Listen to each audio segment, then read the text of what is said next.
c'est la satisfaction qu'on peut avoir ce soir, c'est d'avoir su imposer notre jeu et d'avoir su se créer des occasions. Malheureusement, il a fallu attendre longtemps avant de pouvoir faire différent.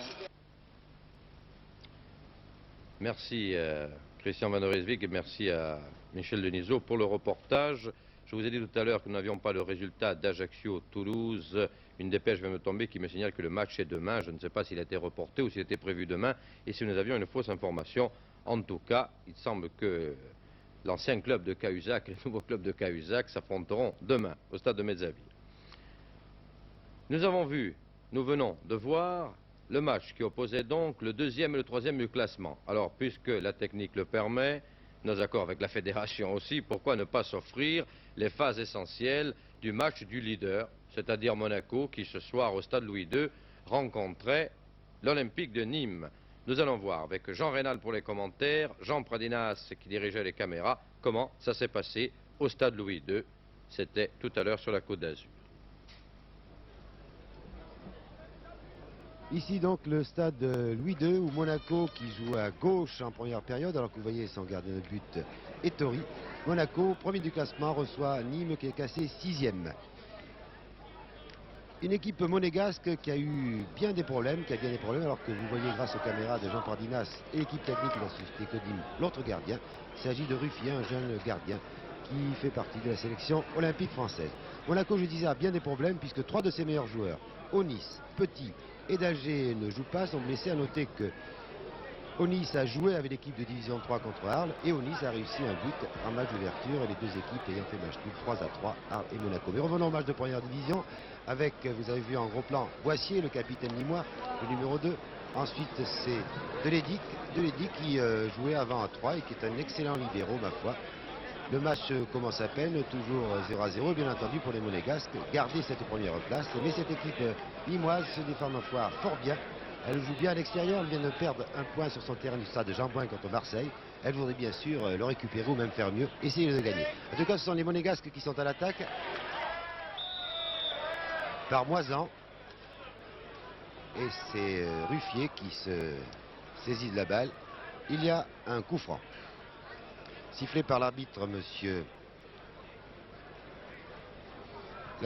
Kinéou, qui a très bien arbitré cette rencontre.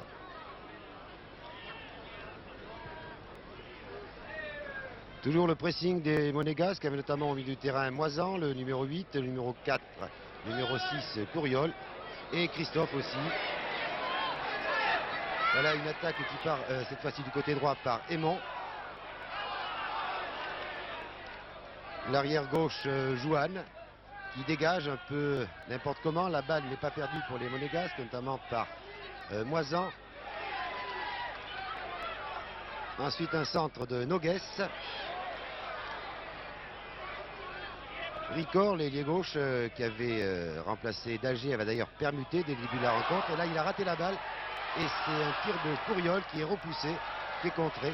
Alors que Ricor, ailier gauche, avait la lourde tâche, bien sûr, de remplacer Dager, qui était blessé. Là, maintenant, nous assistons à un corner en faveur de Monaco. Un tir d'Aymon. Une tête de Christophe. Mais Ruffier, là, toujours très bien placé et félicité par Deveau. Ruffier qui a encore empêché les Monégasques de marquer. Une touche, toujours pour Monaco qui domine. Moisan. Delédic. Et là, vous avez vu comment Noguès n'a pu marquer car Ruffier a fait un excellent réflexe. Tout d'abord, après ce contre de Delédic, le numéro 5, le libéro de l'équipe nîmoise. Un centre de la tête de Moisan. Nous revoyons cette action au ralenti. Et Noguès, là, c'était pas facile du pied gauche. C'est lui qui remplace Onis au poste d'avant-centre. Alors que Ruffier s'y reprend en 2 temps et un beau plongeon, ma foi. Donc, toujours 0-0. Et toujours Monaco à l'attaque. Pratiquement, les Nîmois n'auront aucune occasion au cours de la première période. Il va bientôt s'achever alors que l'arbitre vient de siffler un coup franc. À nouveau en faveur des Monégasques, M. Quignou, qui a bien tenu 2 équipes en main. D'ailleurs, le match était très correct. Et c'est Ricor qui échoue encore une fois, alors que la défense limoise, vous voyez, est très regroupée. Une défense limoise qui pratique un marquage individuel assez strict, bien que là on est laissé un petit peu seul Moisan. Et un tir de Ricord qui est à nouveau bloqué par Ruffier, qui fait que rien ne passe. Et à la mi-temps, la marque sera égale, 0-0. 0 pour Monaco, 0 pour Nîmes, alors qu'on joue devant 2700 spectateurs. Voilà, à nouveau, en deuxième période, bien sûr, maintenant, les Nîmois sont à gauche, les Monégasques sont à droite. Et toujours Monaco qui fait le pressing devant des tribunes vides. On peut tout de même le regretter, car Monaco est leader du championnat. On s'attendait à davantage de public. Bien entendu, les défenseurs prêtent main forte à leurs attaquants. Là, c'est un centre de Couriol. Noguès, une tête de Moisan, on croit au but alors que le but était vide, car vous l'avez vu, le gardien de but nîmois Ruffier avait glissé. Nous revoyons cette action au ralenti, ce centre de Couriol. Ensuite, un relais de Noguès. Noguès là, il touche la balle de la tête. Ruffier réussit quand même à dégager, mais il est à terre. Et alors qu'on croit au but, Christophe, le but était presque vide, il y avait un défenseur, mais la plupart du temps cela se termine par un pénalty. Et la balle passe de peu à côté, donc toujours 0-0, une excellente occasion pour l'équipe de Monaco.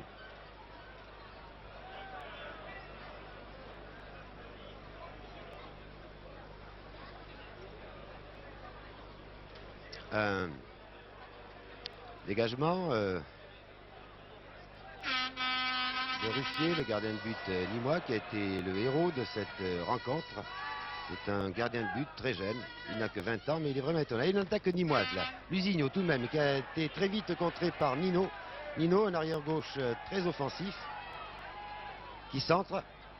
Et dégagement à nouveau de Lédic. Je vous l'ai dit, dans la défense nîmoise, il y a Lédic, il y a Deveau, qui font une excellente partie. Deveau le stopper, Lédic le libéro, ainsi que Joanne, bien sûr, l'arrière-gauche, et Boissier, le capitaine, le numéro 2. Aimant, là, qui se débat avec deux adversaires, qui réussit à donner la balle à Moisan, qui tire à côté.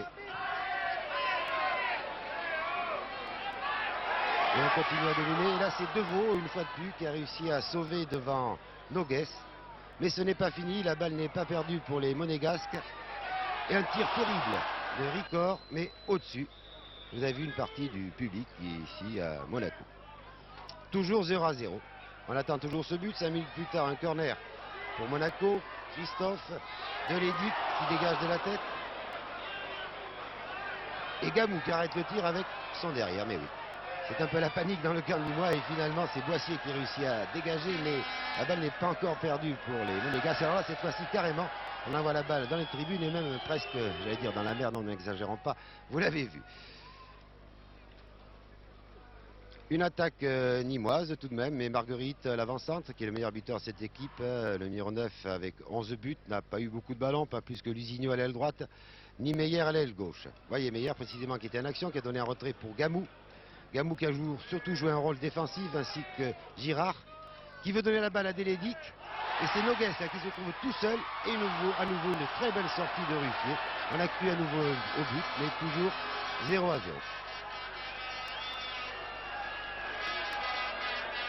Le match, on est à peu près à 10 minutes à la fin, le match touche un peu à sa fin, alors que les Nîmois se font tout de même un peu dangereux maintenant, mais c'est un nouveau corner pour Monaco. Et le public demande un but. Du côté de Nîmois, on ne s'embarrasse pas de Fiorutti, on dégage. Et pour qui? Pour Meyer. Alors regardez bien Meyer, qui est poursuivi bien entendu par son vis-à-vis Puletto. Et ça a failli être le but pour Nîmes. Le match se termine sur la marque de 0-0. Un match nul qui satisfait bien sûr l'entraîneur nîmois.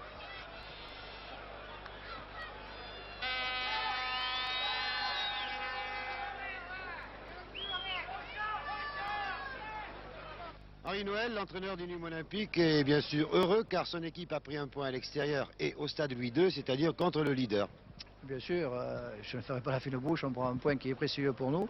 On avait perdu dimanche dernier contre Marseille, on est venu le rattraper ici à Monaco et je crois que pour nous c'est un bon résultat.